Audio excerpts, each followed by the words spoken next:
y fue la última transmisión en mesa de Dani Campaña.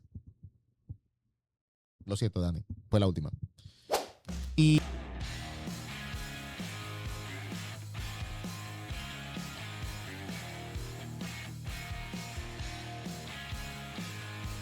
de febrero. La familia Corella, a los cuales también les mandamos un agradecimiento especial por darnos esa oportunidad. Nosotros éramos una empresa joven, con mucho que aprender, y logramos esa oportunidad con la familia Corella. Nos trataron con muchísimo respeto a pesar de que no teníamos experiencia, y nos fuimos para el festival. Me acuerdo que llegamos allá, inspeccionamos cancha, buscamos a ver cuáles eran las posiciones de las cámaras, y los muchachos, yo no sé qué fue lo que pasó en NCVP, pero cuando llegaron al Festival del Almojábano, resultaron tener unos dotes como de expertos. Algo les dieron de comer. Algo pasó. Yo no sé si fue el vodka con pollo. El vodka. Algo será, pero había que impresionar. Las alitas de pollo fue. Sí, Porque sí, ya algo. estábamos compitiendo con otra, creo que con Certeve estuvo el primer día, entonces tuvimos que competir con eso recién. Creo que esa fue, casualmente, eso fue mucho de nuestro aprendizaje. Certeve no estuvo el primer día. No era Certeve, pero yo recuerdo, y Farid, le voy a pasar la palabra a Farid porque fue realmente uno de los más destacados en ese momento. Yo recuerdo que el día de la inauguración, el primer día, era una competencia como con 7, 8 camarógrafos. Correcto, ese día, bueno, la verdad es que, siendo honesto, era la primera vez que utilizaba el gimbal, que es aquel aparato que me permite llevar la cámara, si es en un evento de baloncesto, al borde de la cancha y estarnos moviendo con ella.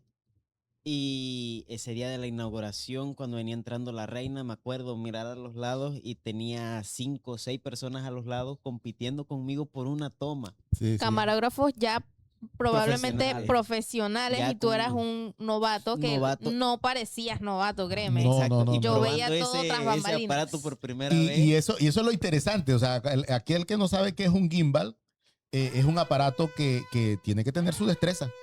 Y Farid, yo creo que si esa era la segunda vez que lo tocaba, probablemente era mucho. Sí. Y el que no lo sabe, vaya ya a la transmisión de la inauguración del Festival del Almojábano, y usted va a ver las tomas de la cámara móvil. Esas son las tomas de Farid. Y demostró ser un aguerrido de la cámara. Y no tanto por lo que hayan sido las tomas, sino porque el que no lo sabe, que no lo vivió, él estaba codo a codo con camarógrafos que se veía que tenían su cancha y que tenían su experiencia. Y claro, nosotros ahí no vamos a estar tirando cédulas ni diciendo cuánto tiempo llevamos en el mercado, pero la verdad es que competimos de tú a tú y logramos un trabajo. Destacamos. Eso fue lo más importante. Fueron 3 días. 3 días. Sí, exacto. Cuando estás allí, el día de la inauguración, yo siempre resalto, cada vez que he puesto el ejemplo de las transmisiones en vivo, yo hago la salvedad o pongo el ejemplo. Es más, lo hice en una clase de locución. Yo enseguida busco la transmisión de la inauguración y pongo específicamente ese momento en el que entra la reina, porque es el momento donde yo siento que se hizo una de las mejores tomas de Stream 360. ¿Y por qué de las mejores? Porque lo que pasa es que el que no lo sabe, el que hizo esa toma no tenía, o sea, la experiencia era prácticamente cero. Y tuvo, ¿qué te lleva a encontrar la toma? O sea, ¿cómo elegir el olfato? O sea, ¿qué te hizo entender que ese era el momento de hacer la toma correcta? Él se fogueó, tú te fogueaste en el CVP 4 días. Claro, y también que yo escucho que anuncian que viene entrando la reina, me doy la vuelta y veo ya como 3, 4 camarógrafos posicionándose a la entrada. Y yo digo, o sea, no puedo estar junto a ellos porque puede que salgan en mi toma o algo. Voy a adelantarme y voy a acercarme, o sea, retrocediendo, teniendo la mejor toma de la reina, lo mejor posible. Y como yo me adelanto, los demás se adelantan y se ponen a mi lado, y era un prácticamente choque que teníamos entre toditos para conseguir una buena toma, y pues muy emocionante y también muy arriesgado porque sé lo difícil que es y también el peso y todo lo que influía. Y también, o sea, la reina me miraba y veía, o sea, el trabajo que se estaba haciendo en grupo y todo lo que conllevaba eso. Entonces, la verdad es que muy bonita la experiencia y me costó mucho, la verdad, estar en ese espacio con tanta gente que se veía ya profesional, pero se logró el objetivo. Yo te comento, Farid, y esto es lo que yo viví del otro lado de la cámara. Yo en ese tiempo estaba sentado en los controles, no estaba dirigiendo cámaras, el que dirigía cámaras en ese entonces era Dani Campaña. Yo estaba en el OBS, estaba viendo que el OBS no fallara, pero yo recuerdo la toma. O sea, recuerdo la toma porque fue como suspenso, fue como mucho nervio porque, como les contamos anteriormente, estos son transmisiones en vivo. O sea, si fallas, fallas. Y no hay manera de recuperarlo. Y en el momento en que sale la toma del gimbal y yo veo la toma porque me tocó verla en el momento en que estaba ocurriendo, la veo en pantalla, acá nosotros en controles, yo recuerdo, fue una emoción. Yo les hacía señas a ellos como si tuviéramos micrófono, porque a mí no teníamos micrófono, no estábamos hablando, así que, pero yo les decía a ellos, miren eso, qué locura, o sea, somos nosotros, es nuestra transmisión, es nuestra imagen, lo hizo, mira, lo logró, porque eso estaba así, aturugado de gente, había un frenético empujar entre todos, y era como que, chuleta, si Farid logra posicionarse es un héroe. Y lo logró, y la toma salió nítida, impresionante. Y de verdad, yo salí muy orgulloso por lo menos de esa primera transmisión de lo que fue la inauguración. Fue increíble, de verdad que sí, lo que fue la coronación de la reina. Y fueron totalmente un cúmulo de experiencia. Y recuerdo como anécdota, y ahí le voy a que me echen el cuento de cómo se sintieron ese día. Yo recuerdo que ese día, me acuerdo que se llevaron unas zapatillas bien bonitas.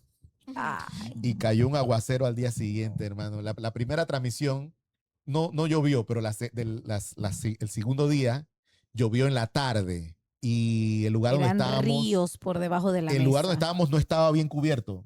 El techo no cubría mucho. Y cuando llegamos, las consolas nosotros habíamos dejado algunos de los equipos y estaban empapaditas en agua.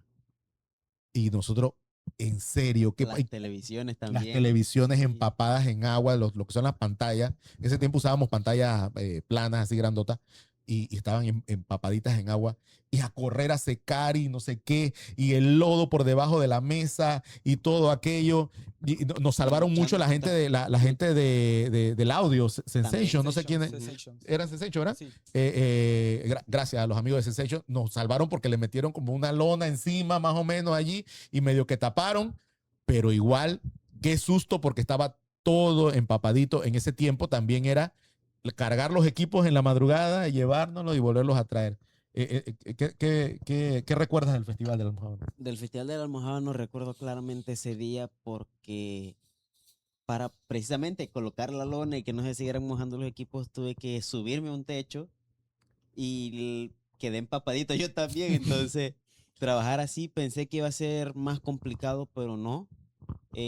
Después dejó de llover y lo único malo sí fue el clima estando mojado, que sentí un frío horrible, pero ya después de estar en movimiento y uno entraba en calor y todo, pues la verdad es que el hacer todo ese tipo de cosas, quizás la gente no se da cuenta, pero al transmitir en vivo, un mínimo error que ocurre detrás, entre uno o varios, tenemos que arreglarlo para que precisamente no se den cuenta y no dar que estamos haciendo, no un mal trabajo, sino esas equivocaciones, esos mínimos errores y tratar de corregirlos para mejorar. ¿Y quién se acuerda aquí? ¿Qué pasó? El día de la inauguración, a pesar de que fue la mejor, fue la más corta. Porque se fue la luz. Se fue la luz. Estábamos en lo mejor de lo mejor. Es más, venían las presentaciones internacionales. Correcto. Creo que en la transmisión se ve que creo que nada más sale Bulgaria. Bulgaria al inicio. Al inicio y se cortó la transmisión, sí, y ahí murió todo, y creo que estuvimos esperando como una hora. Más o menos. Una hora oscura. Una hora oscura, la gente con vela esperando a ver qué pasaba. Entonces le dijimos, no, hay que recoger, y cuando estábamos recogiendo, vuelve la luz. Exactamente, pero bueno, ya no podíamos hacer nada porque ya se había Exacto. cortado. Sí, ya se había cortado la transmisión. y creo Ese que- también fue mi debut en producción con los exacto. overlays. Ah, sí, correcto. Fueron los primeros overlays. Mm. Bueno, no, los primeros overlays fueron en CBP, con los Sí, marcadores. pero me refiero a mi persona. Pero trabajando manejando con- los overlays. Ujú. Manejando los overlays, sí Y fue entonces, la... Pero para la persona que está viendo este podcast, ¿qué es un overlay? Exactamente. ¿Qué es un overlay? ¿Quién lo puede explicar ahí rapidito qué es un overlay? Bueno, Producción. son las gráficas que aparecen en la pantalla, los iconos o las imágenes, los logos de si hay propaganda o la información que aparece detallada abajo, si hay una persona hablando, cómo se llama esa persona o qué cargo ocupa, etcétera. Es la Son información de la transmisión. la información que se transmite para que la gente tenga Información una gráfica. idea. Eso ahí les puede decir producción que eso es un trabajo pre-evento. Con cada evento hay un trabajo que se hace de gráfica. Como base, porque dependiendo Ujú. también de qué tipo de transmisión es, Claro. tienes que actuar en el momento y escribir rápidamente la información que se presenta. Así es. En aquel entonces, Mikey, era cargar en esa de Dolega, dejábamos los equipos creo que como a una calle o 2 calles del lugar y había que cargar todo desde allá hasta acá, ¿cierto? Más o menos eran como 2 cuadras desde donde estaba el carro hasta la cancha en Dolega. Y el que no sabe, buco maletín. Sí. Ni se lo imagina. Uno tenía que pasar por lodo, alzando y arrastrándose hasta uno mismo para que los equipos no se arriesgaran a dañarse. Sí, y creo que, y siempre creo que ellos me van a recordar mucho eso, pero cuando se trataba de equipo, siempre yo trataba de buscar reducir, pero a veces no sé si estoy reduciendo o estoy aumentando, porque al final, en aquel entonces, en Dolega era bastante, pero yo creo que sigue siendo bastante. Sí, todavía sigue siendo bastante. Por lo menos en ese entonces cabía en el carro. Y en Ahora hay aumento. que ver cómo hacemos un Tetris ahí. A ver cómo cabe en el carro. Sí, exacto. Oye, a ver, ¿quién me recuerda? Rapidito. La siguiente transmisión después del Festival de la Almojábana. La Liga de Bugaba. La Liga de Semana Bugaba. Santa. No. Liga de Bugaba. Nosotros transmitimos primero, antes de Semana Santa, un juego de Un juego de la Liga de Bugaba. de la Liga de creo que Bugaba. fue. Ok, en ese entonces transmitimos 3 fechas en la Liga de Bugaba, de las cuales la primera Fue el 14 Fue- de abril. fue en abril. Antes Ok, de en Semana abril, Santa. fue antes de Semana Santa. Mm. Esa fue la primera transmisión en la Liga de Baloncesto de Bugaba. Esa transmisión muy mala. O sea, no me malinterpreten. La imagen está bien bonita. Pueden verla ahí en el canal. A lo que me refiero es que fue muy trabajosa, fue muy complicada. Nosotros veníamos de transmitir en la basita que Estresante. es el que no la conoce, full aire acondicionado. No era lo mejor, pero digo, estábamos cómodos entre lo que cabía. Luego vamos al Festival del Almojábano, donde a pesar de que no había aire acondicionado, El clima ayudaba. el clima ayudaba, estaba fresco, no era así Como caluroso. se pasó lloviendo todos esos días, estaba fresquito. Pero la liga de Bugaba, saludos a Toñito Morales, Saludos. el organizador allá de la Liga de Bugaba. El gimnasio de Pandeportes es un horno. Es un verdadero horno de panadería, hermano. Qué locura hacer una transmisión allí. Pero bueno, seguíamos con el mismo. En esa transmisión, como era de baloncesto, seguíamos con el mismo formato de NCVP. O sea, seguíamos utilizando la misma forma de transmitir. Cámara robótica en el centro, cámaras de camarógrafos en los costados. Y anécdota para esa vuelta, yo conozco a Toñito de hace muchos años, amigo mío, y le pregunté que si nos daba la oportunidad de transmitir. En ese tiempo pedíamos nosotros la oportunidad de transmitir. Y nos dice, sí, dale. Y cuando voy como por la tercera vez a inspeccionar el lugar, me dice, ok. No, mira, que yo necesito unas plataformas, unos pallets en esta esquina y un pallet por acá. Y él me dice, ¿pallets? ¿Mi pallet para qué? Bueno, para los camarógrafos. Y enseguida me quedé mirando, camarógrafos. Pero ¿cómo así? O sea, ¿qué es lo que me quería decir con sus palabras? Que él pensaba que nosotros íbamos a llegar con un celular, ¿verdad? No tenía idea No de lo que tenía idea de lo que era, encima. de lo que era Stream 360. Y cuando ese hombre ve llegar, entrar equipo y entrar cámaras y entrar, Quedó volado. él quedó que estaba totalmente perdido. Sí. Pero bueno, esa primera transmisión fue muy mala, pienso yo, porque ni ellos mismos estaban preparados para lo que iban a recibir y probablemente no teníamos las comodidades. Pero bueno, salió la transmisión. Y seguidamente, después de esa transmisión, nada, buscamos otra oportunidad. Nosotros siempre hemos querido tener como que variedad de lo que hacemos. Y se nos ocurrió ofrecer una transmisión gratuita a la Iglesia Inmaculada Concepción para la época de la Semana Santa. Y transmitimos allá jueves, viernes y sábado santo. Sí, correcto. Y voy a hacer referencia exclusiva y especial a el Jueves Santo, porque tiene dos especialidades esa transmisión. Número 1, fue la transmisión de la Liga de Baloncesto de Bugaba fue antes y fue la última transmisión en mesa de Dani Campaña. Lo siento, Dani, fue la última. Y vino la transmisión de la Iglesia Inmaculada Concepción. La salida de Dani se da en el paso de una transmisión a la otra. Y tuvimos esa gran complicación porque aquí hay una gran química y eso es complicadísimo a veces de incursionar en ese tema de las químicas. Y nos dimos la oportunidad de abrirle la puerta y darle paso por referencia y recomendación especial a Sharik. Sharik, esa fue su primera transmisión en vivo ahí en la Iglesia Inmaculada Concepción. Dice producción que estás en esta cámara. Así que esa primera transmisión con Sharik en el equipo fue muy especial. Sharik llega probablemente con cualquier idea, por lo menos para lo que nosotros estábamos acá, no teníamos realmente una idea clara de cómo iba a reaccionar o cómo iban a hacer las cosas con ella. Y se le dio la oportunidad. ¿Cómo fueron esas sensaciones, esa primera oportunidad? Mira, la verdad yo no tenía ni idea de lo que venía encima. ¿Habías visto una transmisión nuestra antes? Sí, había visto, pero no verlo en pantalla. Sino ver los equipos. No. Ajá. En vivo no. ¿Y qué fue cuando viste ese poco aparato? Cuando yo llegué, yo vi esa cantidad de equipos, yo vi cámara, cable, que si radio, que si micrófonos, que si esto y que lo otro. Yo dije, ¿en qué me metí? De aquí yo voy a aprender porque voy a aprender. Yo, la verdad, cuando llegué, yo dije que yo no me voy a quedar aquí para yo tengo qué hago aquí, qué hago allá, y yo soy de las que aprende viendo. Aprendo rápido, gracias a Dios. Aprendo rápido viendo, entonces yo dije que bueno, me quedo viendo un momentito, esto y esto, y ya después pregunto, porque en el momento tampoco es que hay oportunidad como para preguntar mucho, porque hay que estar de apuro armando para montar transmisión. Recuerdo, creo que esa primera vez hiciste cámara. Sí, hice cámara.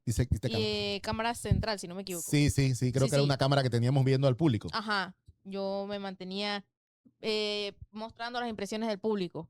Una misa muy, muy bonita, la verdad. Sí, y yo creo que voy a resaltar de esa transmisión. La primera y la segunda, pues, ok, fueron buenas. De jueves y viernes. Tienen su emotividad. La del viernes tiene lo de la parte del Via Crucis, que ahí le metió muchas ganas acá la gente del Gimbal. Creo que Mike estabas en el Gimbal, ¿no? Sí. Mike estaba en el Gimbal en ese entonces y ese era... complicado eso de seguir el Via Crucis, ¿no? Esa vuelta yo también. Medio cansado, sí. Sí, era complicado en el sentido de seguirle la ruta. Aparte de seguir la ruta, estar atento y tener en cuenta que la distancia a la que tenía que seguir la ruta y a donde se encontraban los controles, la señal fallaba y no me podía dar el lujo de moverme como quisiera. Esas fueron las primeras, creo que fueron las primeras transmisiones donde estábamos en lugares donde estaba abarrotado de personas. Creo que anteriormente eran gimnasios que tenían el área central libre, pero era la primera vez donde la señal estaba inundada de personas. Era complicado. ¿Cómo se llama? Iván hizo cámara en aquella vuelta también. Específicamente Gimbal. Gimbal hizo Gimbal. Y bueno, una misa obviamente. Yo seguía en overlays. Tú seguías en overlay, exactamente. Esa es su experticia. Impresionante, obviamente, por la emotividad de la propia celebración, ¿no? Porque viene la parte esta de la crucifixión y tratar de mantener esa toma. No es fácil porque el gimbal pesa y tratar de mantenerlo en una posición, eso es difícil. Pero lo que quería resaltar es que para mí de los 3 días, el mejor, el sábado de gloria, porque fue la primera vez de todas las transmisiones donde yo tuve el valor y el atrevimiento de salirme de controles y dejar el barco andando con el equipo. o sea, con la gente, con su gente, y yo me sutilmente entregué los controles y yo me puse a disfrutar de la transmisión, de encontrarle ese espacio y ese movimiento. Y la verdad es que fue una cosa, yo siempre lo recuerdo muy bonito porque me di cuenta ese día de que teníamos un equipo que sabía lo que estaba haciendo. Fue el debut también de Charik en controles. Exactamente. También. Sí, hizo control de cámara ese Control día. de cámaras Sí, y sí, sí. robóticas. Charik subió rápido aquí. Sí. Demasiado rápido. Sí, subió rápido. Charik ha sido la única que ha tenido múltiples ascensos en tan poco tiempo. Sí, Y rápido. Eso es un mensaje para el Departamento de Recursos Humanos. No se puede estar haciendo tantos ascensos. Todos empezamos camarógrafo Sí, sí, y sí. de ahí sí. seguíamos a un rango un poquito más elevado, no tanto. Camarógrafo exacto. mayor. Ustedes Primero siguen siendo éramos camarógrafo. Camarógrafo fijo, Sí, después exacto. éramos Exacto. camarógrafo móvil. A veces Sí, sí, con sí. a veces fijo. Ya se le puso di que camarógrafo, eres camarógrafo 1. Ya dentro de unos 2 meses ya les dije, mira, eres camarógrafo 1.1. Sí, Y así así no. éramos nosotros. Y bueno, Charik pasó de camarógrafo 1 A a control de camarógrafo cámara. 5, por decirlo. O sea, Exacto, fue una exacto. evolución Sí, sí, demasiado sí, sí. rápida Fue como en ese que- entonces. Demasiado. Como que cogió un seminario y vino con puntos. Entonces, Sí. rápidamente subió, pero bueno. Entonces, Ok. Eso fue su primera experiencia, pero la verdad que hay que reconocer que Charik tiene un dote aparte que la hace valiosa dentro del equipo. Yo opino que compró al departamento de producción. Ok. Puso un dinerito Hubo- ahí. hubo- No, nada que Pasa, ver. sucede, acontece que soy mayor que ustedes y hago más caso. No parece. Lo que pasa es que Sí. y la cámara la rejuvenece, así que no, pues, no parece. Así que. No, ella Diga cuántos años tiene. Diga ella cuántos demostró años su valía. Exacto. Y poco a poco ahí, al final del camino, este es un equipo que se nutre es de las virtudes y las necesidades que se dan cada día en las transmisiones y cada quien encuentra su área positiva. Así que al final todos aquí ocupan un espacio de esa naturaleza.